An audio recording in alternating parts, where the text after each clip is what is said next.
That's music to my ears. Okay, so when did you know Montana State was going to be the place? I don't ever think there was a doubt. I started getting recruited by Montana State and U of M at the same time.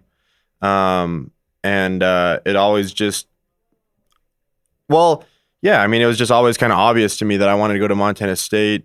It was funny because, like I said, we had lost to Bozeman. And so at that point I was like, holy cow, like there are rivals throughout all of high school. Like I don't want to go to Bozeman now. Like I just felt sick to my stomach. I hated Bozeman High because they beat us in the state championship game. And like I said, that was my dream. So I just felt like I was crushed. And I was like, holy cow, I don't want to go to Bozeman and be supported by those fans. But obviously that changed quite quickly when I got over there and, got to meet, all of my teammates, all the coaches. I mean, I knew all that stuff before, I suppose, but I really got to know my teammates and then feel the love of Bozeman and get to know, how supportive they are. And at the end of the day, it was more I was making stuff up in my head. Like there was some real, beef between, high school sports for Bozeman and Butte. And it's obviously there's a good rivalry there. And I love the energy of games, but, at the end of the day, just, high school game against each other. So, just guys competing and kind of just leave it at that. But yeah, no, I knew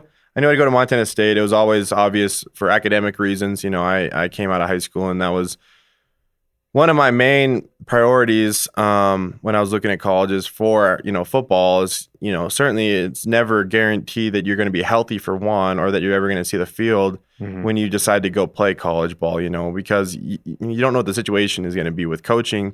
You obviously have to be in a system that will benefit you. You have to stay healthy, which is a very, very hard thing from what I've seen now. Yeah. And whatever,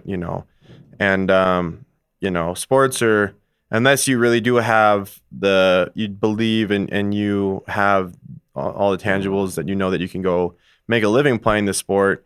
Well, even at that, you don't know if you're going to stay healthy. So I don't know. I mean, I always knew that academics was the most important thing. And so that's why I want to go to Montana State. Just I knew I was going to find a major there that would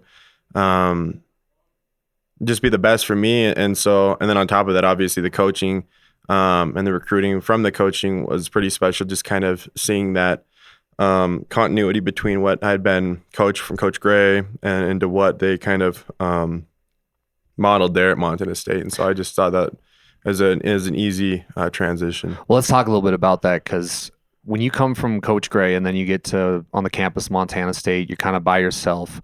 What was it like? Was the game a little bit faster? Were the coverages a little bit different? What was your first few weeks on the campus there like? Yeah, I mean, I'd have to say that I was probably very fortunate because that first fall camp is tough. Yeah. And when I got there, it was the COVID year. And so when we woke up for our first day of fall camp, everybody, no sleep the night before, just you don't know if like you're cut out to be where you are. You have no idea. And you wake up and we get an announcement that FCS football is canceled. So everybody, from me all the way up to the, fourth year seniors, are going to be fourth year seniors, fifth year seniors. We're like, shoot, like, we have practice today? So we, show up, we go practice. But it's not a full fall camp schedule. Like Coach Choate, he was, obviously the head coach at that time. He realized that we weren't going to play. So he's like, yeah, we're still going to practice, but we're not going to kill you guys like a normal fall camp. And so, but we were planning on going all the way through it, regardless, just because they didn't know what else to do. But we practiced for, I think 4, 5, 6 days.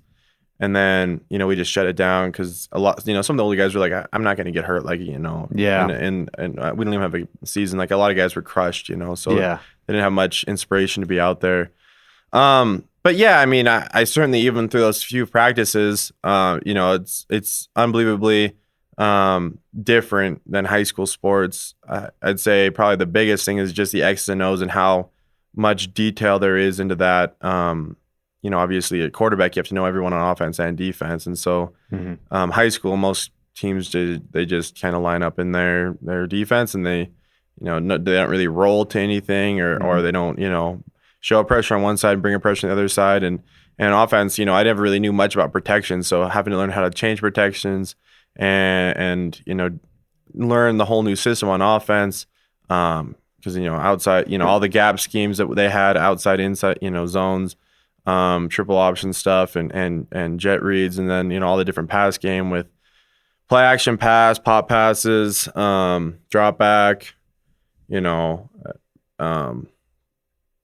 7-man protections, all that stuff was so different for me. So Yeah. I had to study my butt off, and to learn those things. So that was probably the biggest transition, is just the knowledge Yeah. that was kind of required. I mean, high school coaches know there's a limited amount of time that they have to coach their kids what, the plays are. And so they keep it simple and they let their, the kids really make the difference in the game. But, college, obviously the kids, the time is kind of optimized for football. Like that's why you're there. So you have a lot of time to really dive into those things, and coaches, certainly have all their, it's a business, that's their livelihood, so they have everything, Right. up and down to make sure that the team has got the best opportunity to be successful, and so they need all those schemes. After you kind of learned all this, what was it like for Tommy to know that when you became the starter? What was that feeling like?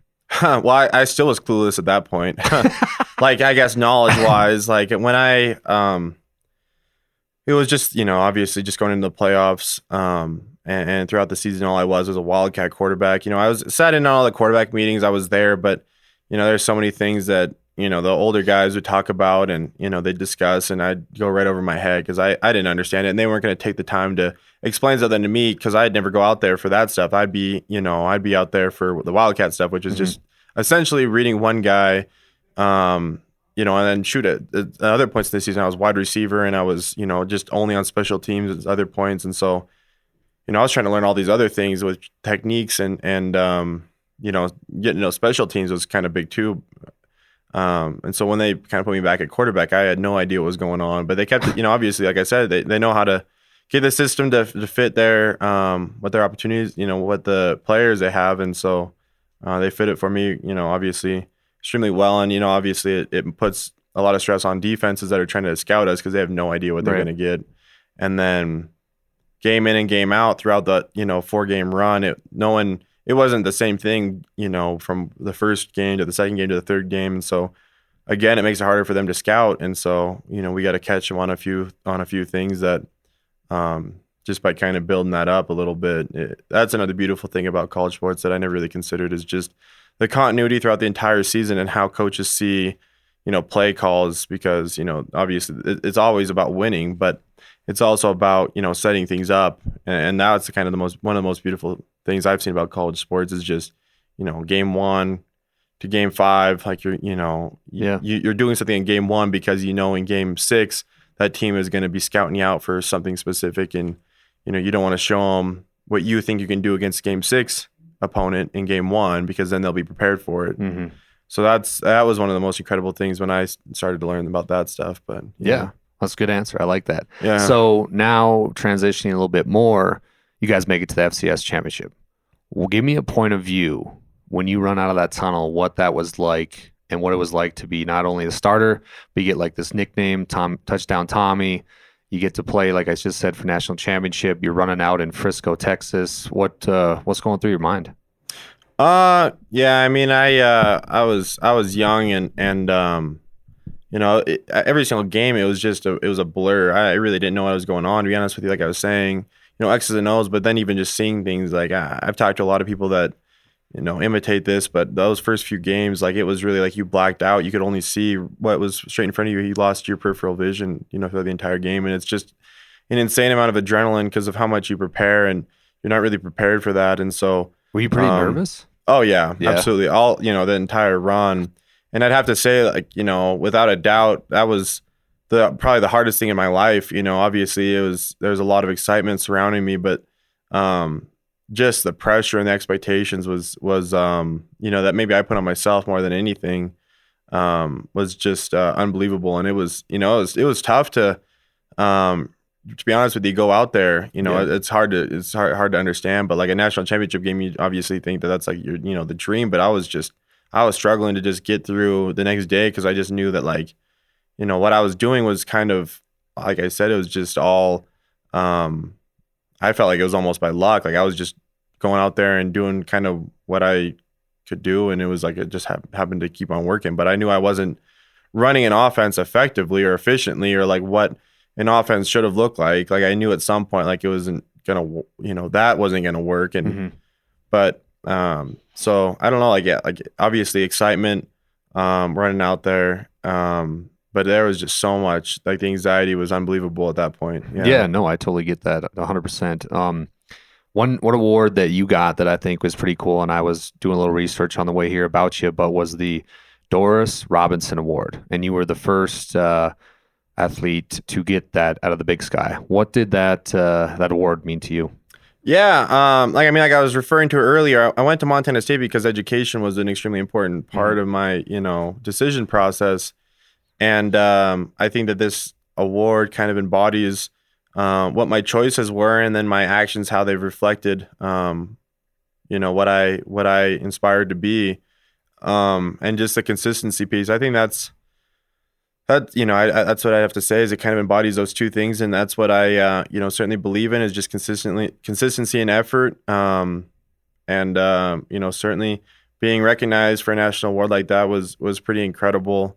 Each conference in the FCS, they all had nominees. Each team nominated somebody, and then all those teams in each conference, they chose one for each conference, and now they chose one from the entire nation with that perspective. And I think we have a lot of guys on our team that are deserving of an honor like that, just to be nominated within our team. So then to be chosen from within the team and then within the conference and within the entire nation was an unbelievable honor for sure. Yeah, and I watched. I can't remember if it was on YouTube or what, but when you accepted the award, there was a guy there that was talking about, and he got pretty emotional about it because it was in front of your team, right? Yeah. Yeah, that could have had to kind of been, that set you back a little bit, like this is a big deal. Yeah, well, I mean, that guy was Gary Reasons. He was a 3-time FCS All-American who went on to go play for the Giants with Bill Belichick, back when he was the assistant over there. And he was a 2-time Super Bowl winner, and so it was incredible just to meet him. But then you could just see the passion that he had and the honor it was for him to just go around, and that wasn't the only time he had visited a school to present an award, but that's what he does is he's involved with all the FCS stuff, and that just means so much to him because certainly he's an FCS guy that went on to go play in 2 Super Bowls and make significant plays throughout his career, and be coached by some of the best people in the basically in all of history with Bill Parcells and Bill Belichick. Here come the boys.